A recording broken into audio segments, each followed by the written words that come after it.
Pernah nggak sih kalian merasa Surabaya makin panas? Rasanya kalau pergi keluar tuh siang kayak kebakar gitu. Tapi, apakah kita bisa manfaatkan matahari yang panas ini untuk kebaikan kita? Hai semuanya, perkenalkan nama saya Jennifer Nadia Eliana. Saya Clifford Nicholson Juang. Kami dari SMA Kristen Gloria 2 berpartisipasi dalam Lomba Peneliti Belia Jatim 2025 bidang fisika, membawakan judul penerapan konsep jam matahari pada sistem solar tracker untuk meningkatkan efektivitas panel surya. Hal ini dilatar belakangi oleh pemanasan global, yaitu kenaikan suhu rata-rata permukaan bumi yang menjadi isu global termasuk di Indonesia, dan berdampak pada ekosistem. Aktivitas manusia, terutama penggunaan bahan bakar fosil, memperparah kondisi ini. Bahkan tercatat kenaikan suhu bumi meningkat 8 kali lipat dalam 100 tahun terakhir, sehingga perlu untuk mulai memanfaatkan energi terbarukan, salah satunya energi surya. Panel surya sendiri adalah perangkat yang terdiri dari sel fotovoltaik yang mampu mengubah radiasi matahari menjadi energi listrik dan sangat relevan digunakan di Indonesia yang memiliki intensitas penyinaran matahari yang tinggi.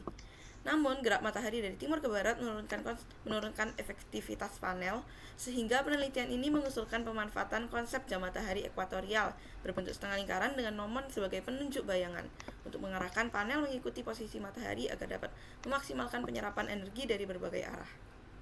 Pertanyaan penelitian ini berupa apakah penerapan solar tracker dapat meningkatkan efektivitas panel surya dan apakah daya listrik yang dihasilkan solar tracker lebih tinggi dibandingkan panel surya statis. Lalu tujuan kami adalah mengetahui apakah solar tracker dapat meningkatkan efektivitas panel surya dan juga menganalisis perbedaan daya listrik yang dihasilkan antara solar tracker dan panel surya statis. Hipotesis nol kami, penggunaan solar tracker tidak berpengaruh pada efektivitas panel dan tidak terdapat perbedaan daya listrik yang dihasilkan antara kedua panel tersebut. Dan hipotesis alternatif kami, penggunaan solar tracker dapat meningkatkan efektivitas panel surya dan daya listrik yang dihasilkan lebih tinggi dibandingkan panel surya statis. Metode yang kami gunakan adalah metode penelitian kuantitatif. Tujuan penelitian ini adalah untuk mengetahui efektivitas penggunaan solar tracker berbasis konsep jam matahari dibandingkan panel surya statis. Proses penelitian kami adalah sebagai berikut. Solar tracker dan panel statis diletakkan pada lokasi yang sama, yaitu pada atap rumah. Pengujian berlangsung selama 4,5 jam, dan selama 4,5 jam tersebut, current sensor dan voltage sensor masing-masing akan mendeteksi besar arus dan tegangan setiap 30 menit. Proses ini akan dibantu oleh RTC untuk memastikan waktu yang aktual. Pencatatan dan penyimpanan data akan dilakukan secara otomatis pada micro SD card dengan bantuan Arduino Mega.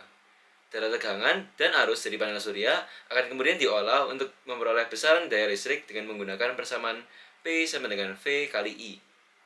Nilai daya listrik dari sistem solar tracker dan panel statis kemudian disajikan dalam bentuk grafik yang sama sehingga memudahkan proses perbandingan antara keduanya.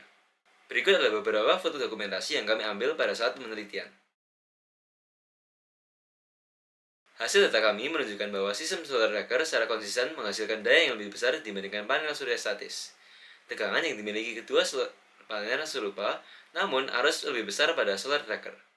Sehingga, berdasarkan hasil penelitian, penerapan solar tracker berbasis jam matahari terbukti meningkatkan efektivitas panel surya, ditunjukkan dengan daya listrik yang dihasilkan lebih tinggi dibandingkan panel surya statis. Dengan demikian, hipotesis nol ditolak dan hipotesis alternatif diterima. Sebagai tindak lanjut penelitian kami menyarankan untuk menggunakan pijakan solar tracker yang memungkinkan panel memiliki kemiringan rentang sudut 180 derajat. Panel kami terbatas memiliki kemiringan maksimal 45 derajat ke setiap sisi dari posisi tengah karena bagian alas. Lalu, memperbaiki penataan letak fototransistor agar bisa mengukur sudut azimut matahari dengan lebih akurat.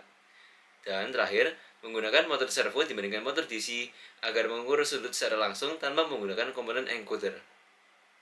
Dan berikut adalah daftar pustaka penelitian kami. Terima kasih sudah mendengarkan. Tuhan memberkati.